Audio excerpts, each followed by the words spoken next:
Hello there. Good morning, everybody.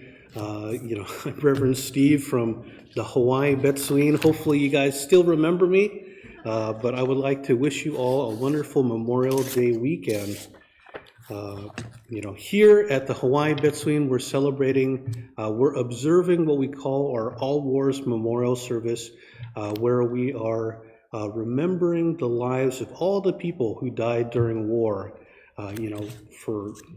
throughout all of time.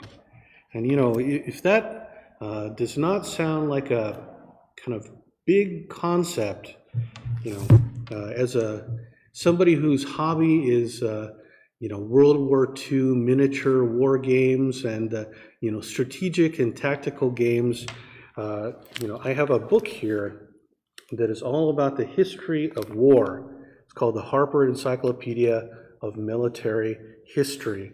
And so in this slim volume, it has wars that date back 3,500 years, all the way up to the wars of the early 1990s when this was published. And, in the time since this book was published, there could probably be a much thicker book published now with the wars that we've had up to now. Certainly with the war in Ukraine and many conflicts going around the world, we have many more people to remember who have died during wartime.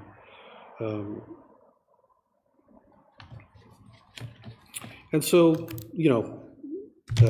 this is a book that I was given by a friend, and, I've been reading it just a little bit by little bit because, there's certainly a lot of different conflicts in here.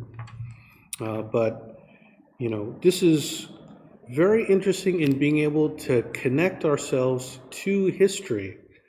War, of course, is this very horrible thing, but through it, you can see all these different threads of culture, economics, technology, social issues, all these different historical factors that are intertwining, and that, when the conditions come together in just the right or wrong way is when you have the outbreak of war, whether it be for resources or for national pride or for all these different reasons, war breaks out. And, books like this, historians chronicle the leaders of the war, the people who fought in different battles, and who won and who lost and what the result of that was in human history. But even beyond this, it would be impossible to capture all of the stories of the human beings who lived and died during wartime.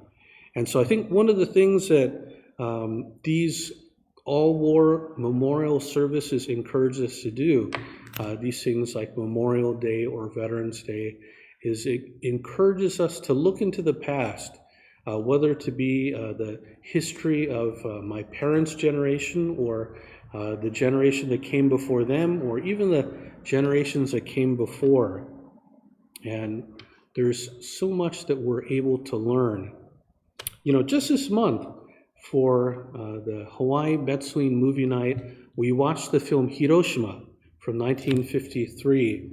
And, certainly it's a very difficult watch, but while I watched this film, this black and white film made in Japan, after the war had ended, I thought that, anybody in any position of power in the United States or Russia or Ukraine or, anywhere in the world where they have nuclear weapons, I would want them to see this movie and to, see what the atomic bomb, what this new type of warfare did to the people of that city. I think even if you look at Hiroshima, just a few years after the Second World War, it had become a stronghold of resistance, of pushback, of protest against nuclear war, which, they had been the first in the history of humankind, in the history of the world, to experience firsthand. And so the slogan of no more Hiroshimas. You could see on the footage taken in that film of many years after the war as people protested against the continuing testing and, threat of nuclear war between the United States and the Soviet Union or China. And so it seems like we've gotten to a point where, I was very fortunate to have grown up during a time of relative peace, the end of the Cold War, and, most of my childhood was spent before the wars in the Middle East began. And, there's a generation of people younger than myself who were born in the 2000s who have only known this world at war, these conflicts all over the world. And I think about them as being in a very similar situation to something that my parents experienced, kind of the fear of the escalation to nuclear warfare. Famously here in Hawaii, not very long ago, there was the brief amount of time where there was an alarm that went off that said that, everybody got the alert on their phone that an atomic weapon, this intercontinental ballistic missile with a nuclear warhead was going to strike Hawaii. And, I can't even begin to imagine the kind of terror that people felt, being reminded that we're living in an age of, possible nuclear annihilation. It's something that my generation never really had to worry about. I was born many years after the era of, duck and cover drills like my parents had to do in school. But I think that's why it makes it very important for us to read these stories of people who lived through the nuclear attacks in Hiroshima and Nagasaki to see the side effects of these, because it's very easy for us to think of people in China or people in Russia or people in these countries that the United States is in competition or in conflict with as the faceless enemy. I'm sure that for many of the Americans who lived in 1945, the Japanese were this terrifying threat, with a different race, a different religion, different values than they had. And, when you reduce people in a totally different place, people that you've never met, to a faceless enemy that cannot be understood or sympathized with, we're capable of almost any evil.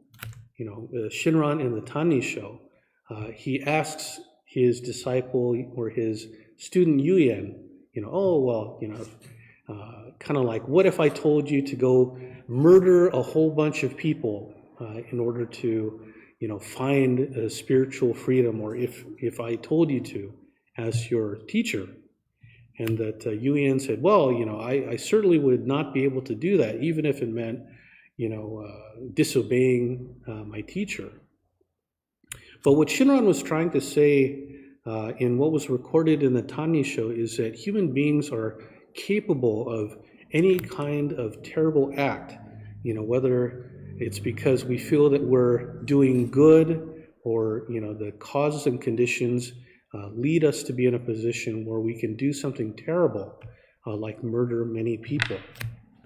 The movie Oppenheimer is going to be coming out this year, and it's telling the story of the development of the atomic bomb and, Oppenheimer's feelings about the way that this new discovery would be deployed.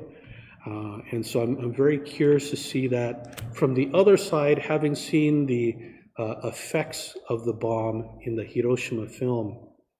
One of the most terrifying things about that film is that they have, since the whole film is in black and white, they splice in real archival footage of Hibakusha, the atomic bomb victims, showing their wounds and, the effects of radiation poisoning, the effects of leukemia and things that came about in the aftermath of the war.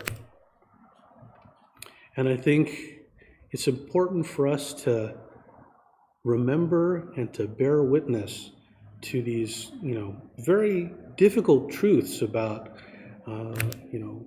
things that our country has done and things that, happened to our ancestors. Last year in September, I was part of the delegation that was invited to be part of the Ireicho ceremony at the Japanese American National Museum. It's, a book that is, even thicker than this one, that contains the names of the people who went to the internment camps, concentration camps, military prisons, and other incarceration during the war. And being able to be part of the ceremony and to see all the people like myself who were descended from the people who had experienced that, being stripped of their rights as citizens, or being forced to give up their possessions and leave their lives behind.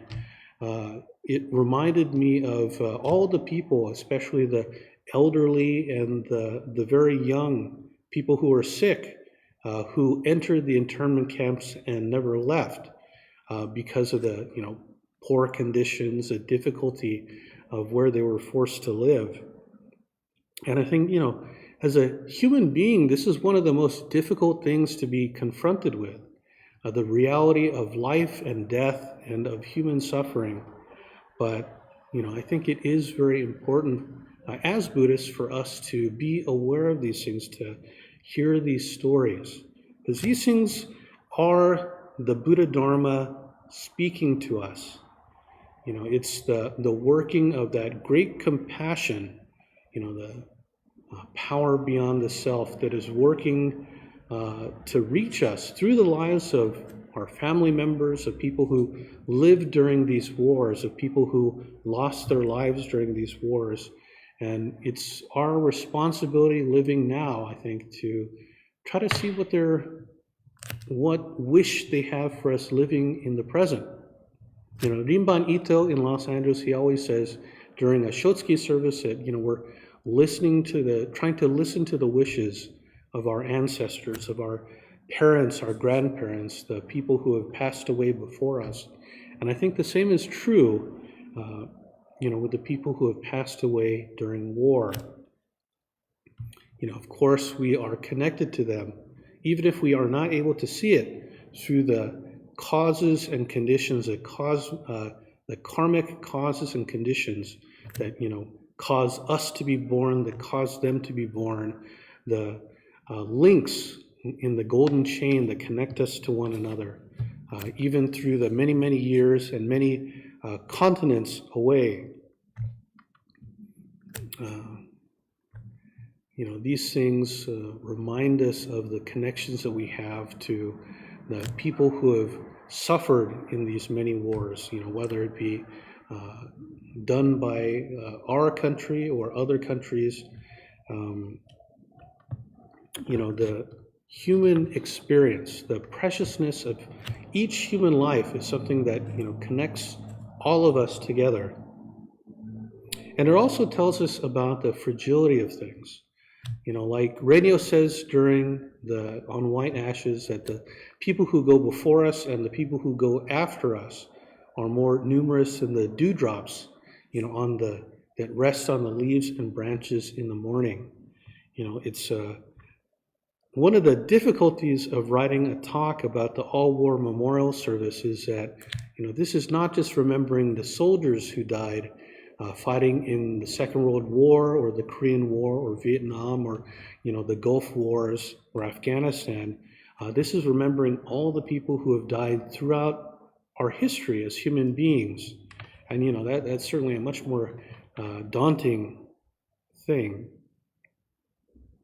But I think they would all be asking us, they would all be asking us to try to find peace. I'm sure that nobody wanted to die in a war, that, trying to find a different way to solve our problems as human beings would be probably pretty high up on their list of priorities. And so, as technology improves, our human capacity for hurting and killing each other also is on the rise. The atomic bombs that were developed after the Fat Man and Little Boy of the end of World War II were, magnitudes more powerful.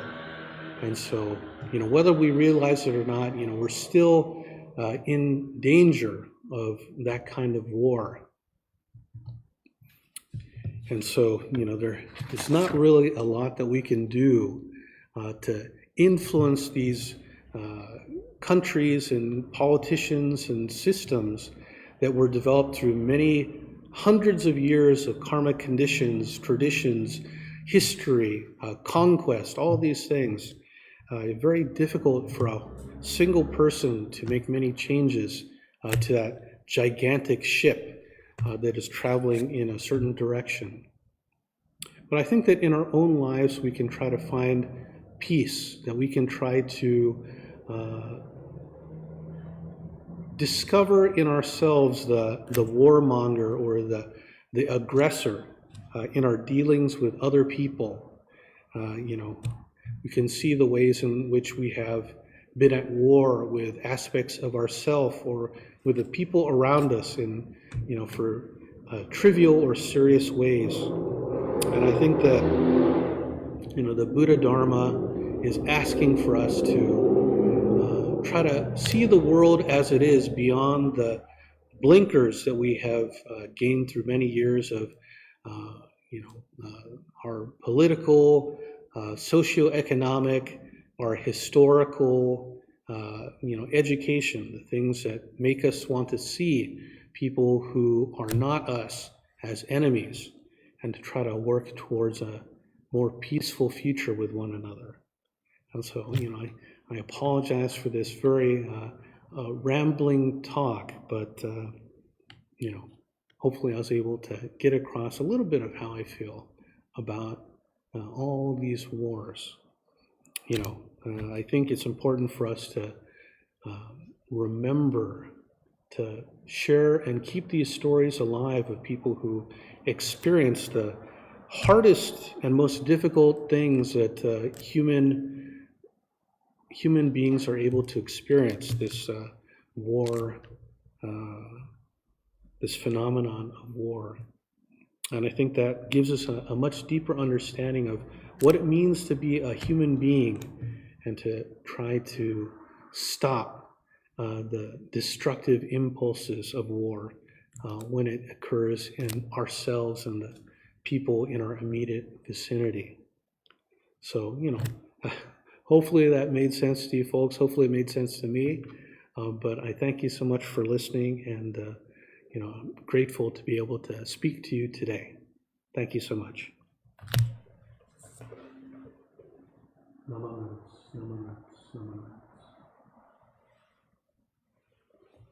Thank you, take care, and you folks all have a wonderful Memorial Day weekend and a great Obon season. Thank you.